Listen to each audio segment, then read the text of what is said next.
జై టీవీఎన్.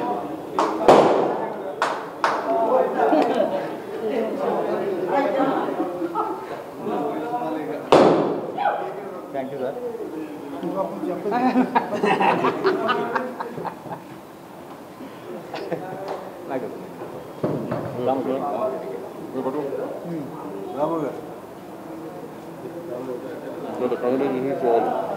అనగారు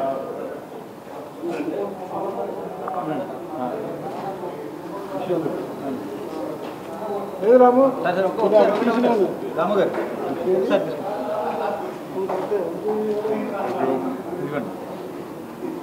వంశీ వంశీ వంశీ వంశీ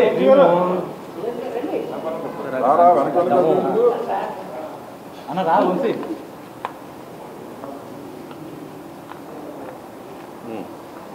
శేఖర్ ఎక్కడ?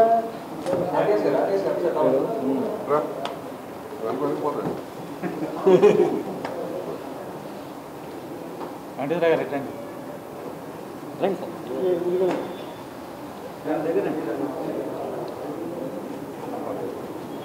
కొంచెం ఈ లోపల ఇది ఇది ఇది చూడు క్రీమ్ కాదు అది ఇక ఇది అది అది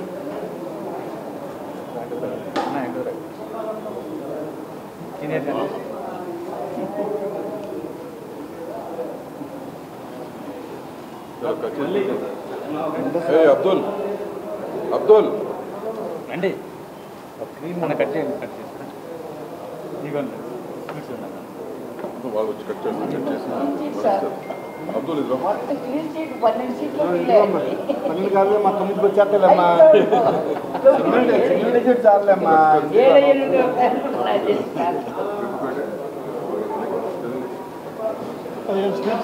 మళ్ళీ రండి రాము గారు స్పీచ్ అంట. రాంబాబుకి తమ్ముడా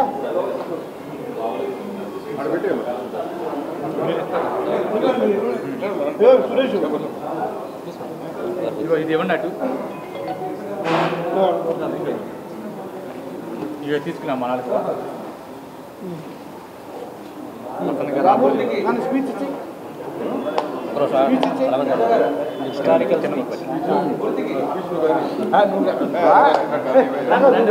సాచి సాచి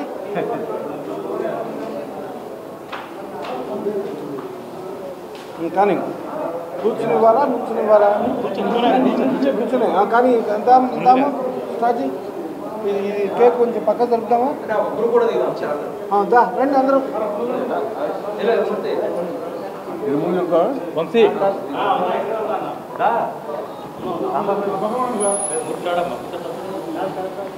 కేక్ పెట్టరా మీరు అనుకుంటారు వంశీదా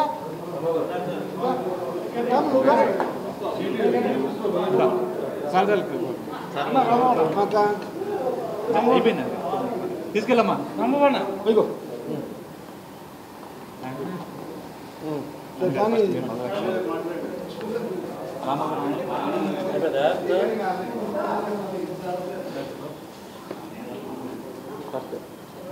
గుడ్ ఈవినింగ్ అండి. చాలా ఆనందమైన రోజు ఇవాళ. ధర్మం గెలిచింది అనే దానికి ఇవాళ నిదర్శనమైన రోజు. ఆంధ్రప్రదేశ్ ప్రజలందరికీ కూడా పేరు పేరున ప్రతి ఒక్కరికి ధన్యవాదాలు. ఇవాళ ధర్మాన్ని నిలబెట్టినందుకు ముందుగా ధన్యవాదాలు. అండ్ చంద్రబాబు నాయుడు గారికి, లోకేష్ గారికి, ఆంధ్రప్రదేశ్లో గెలిచిన ప్రతి ఒక్క ఎమ్మెల్యే గారికి, ఎంపీకి కూడా congratulations and wish you the best. Thanks.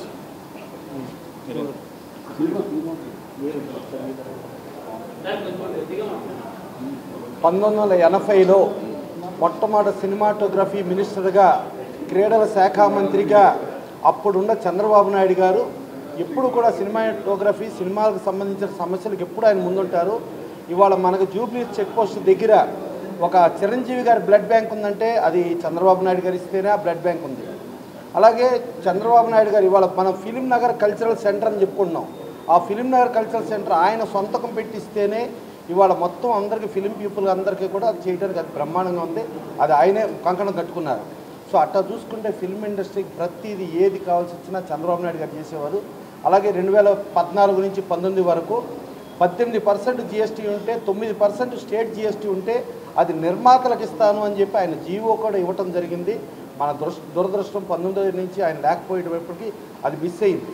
అలాగే మనకు నంది అవార్డ్స్ వస్తే ఆయన 2014లో సీఎం అయినా కూడా దాని ముందు కూడా నంది అవార్డ్స్ కొనసాగిస్తూ 5 సంవత్సరాలకు ఒకటేసారి నంది అవార్డ్స్ 2016 వరకు కమిటీలు వేసి అనౌన్స్ చేసి అలా సినిమా ఇండస్ట్రీకి ఏది కావాలన్నా, ఒక నంది అవార్డ్స్గా ప్రోత్సాహం కావాలన్నా, ఒక స్థలాలుగా ప్రోత్సాహం కావాలన్నా, ఏం కావాలన్నా ఆయన చేసేవారు. ఇవాళ ఈ ఫిలిం నగర్ ఎంత అభివృద్ధి చెందిందంటే ఒక ఎన్టీ రామారావు కంకణం కట్టుకుని కానించి, ఒక మర్రి చెన్నారెడ్డి గారు ఇచ్చిన కానించి, ఒక చంద్రబాబు నాయుడు గారి మూలంగా ఇంత డెవలప్ అవడం జరిగింది. డెఫినెట్గా మేము నంది అవార్డ్స్ అప్పుడు మేము వెళ్ళినప్పుడు మీకు అమరావతి కావాలంటే అమరావతి, వైజాగ్లో కావాలంటే వైజాగ్, ఏం కావాలి చెప్పండి. మీకు స్టూడియో స్థలాలు కావాలా, మీకు ప్రొడ్యూసర్లకు ఏం కావాలంటే మేము అప్పుడు ఒకటే చెప్పాం. మద్రాసు నుంచి హైదరాబాద్ షిఫ్ట్ అయినప్పుడు ఒక చిత్రపురి, ఒక వర్కర్స్ అందరికీ చిత్రపురి ఉంది. అలాగే మిగతా వాళ్ళకి ఫిలిం నగర్ హౌసింగ్ సొసైటీ ఉంది. అలాగే స్టూడియో స్థలాలు ఇచ్చారు. అలాగే జర్నలిస్టులకు స్థలాలు ఇచ్చారు. ఇవన్నీ మీరు ఇస్తే డెవలప్ అవుతుందంటే మీకేం కావాలో చెప్పండి, ఏది కావాలో నేను చేస్తా. చిత్ర పరిశ్రమని మనం అభివృద్ధి చేయడానికి ఎప్పుడు ముందుంటామని చెప్పి ఆయన చెప్పారు. అలాగే ఒక ఇంటర్నేషనల్ ఫిలిం ఫెస్టివల్ చూసుకుంటే అప్పటి నుంచి ఇప్పటి వరకు నెవర్ బిఫోర్ నెవర్ ఆఫ్టర్ ఒక్క ఎన్టీ రామారావు హైదరాబాద్లో చేసిన ఫిలిం ఫెస్టివల్లే అత్యద్భుతంగా చేశారు. అలాగే తెలుగు లలిత కళాతోరణం అతి తక్కువ కాలంలో దగ్గరుండి ఫినిష్ చేసింది ఎన్టీ రామారావు చేశారు. అలాంటి ఎన్టీ రామారావు, అలాంటి తెలుగుదేశం అంటే మనకి పసుపు, మన గుమ్మాలకి క్రిమి కీటకాలు కానీ బ్యాక్టీరియాలు కానీ ఇతరత్ర కానీ నెగిటివ్ ఎనర్జీ రాకుండా మన గుమ్మానికి వాడే పసుపు, అదే పసుపు తెలుగుదేశం మళ్ళా ఇవాళ వచ్చింది. ఇవాళ చిత్ర పరిశ్రమ యాంగిల్లో కానీ లేకపోతే జర్నలిస్టుల యాంగిల్లో కానీ ప్రతి ఒక్కళ్ళకి ఇది మన ప్రభుత్వం వచ్చింది, మన కోసం చేస్తుంది అనే ఆనందం అందరిలో వెల్లువిరిసి ఇవాళ అదే పసుపుతో ఇవాళ కేక్ కటింగ్ చేసి ఇవాళ జర్నలిస్ట్ సోదరులందరూ వచ్చి ఇలా ఇంత ఆనందం పంచుకోవడం చాలా అద్భుతంగా ఉంది.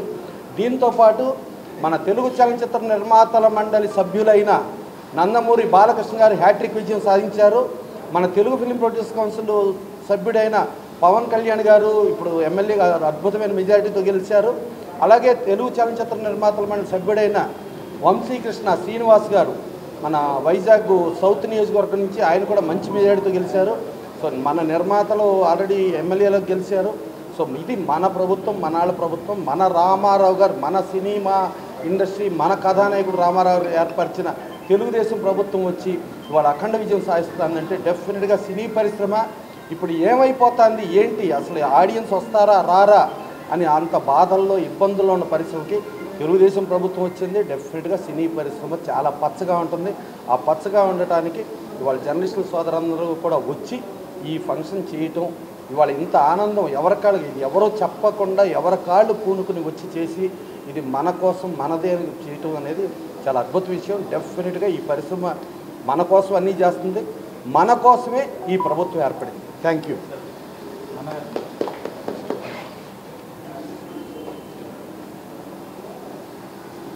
పవన్ కళ్యాణ్ గారికి, పవన్ కళ్యాణ్ గారి పార్టీ తరఫున గెలిచిన, జనసేన తరఫున గెలిచిన ఎమ్మెల్యేలకి, ఎంపీలకి కూడా ఆల్ ది బెస్ట్ అండి. పవన్ కళ్యాణ్ గారు సినీ పరిశ్రమలో చాలా మంచి పొజిషన్కి ఎదిగారు. అట్లాగే పాలిటిక్స్లో కూడా ఆయన నంబర్ 1 పొజిషన్కి ఎదగాలని మనస్ఫూర్తిగా కోరుతున్నాం. On behalf Telugu film chamber of commerce and నా పర్సనల్ తరఫున కూడా థ్యాంక్ యూ వెరీ మచ్. ఇంకోటి అంటే ఇప్పుడు ఎన్టీ రామారావు గారి కూతురు దగ్గుపాటి పురంధరేశ్వరి గారు ఎంపీ అవుతున్నారు. ఎన్టీ రామారావు గారి మనవడు లోకేష్ గారు ఎమ్మెల్యే అయ్యారు అఖండ మెజారిటీతో. అంటే రాష్ట్రంలోని అత్యధిక మెజారిటీతో గెలిచే దిశగా ఆయన పయనిస్తున్నారు.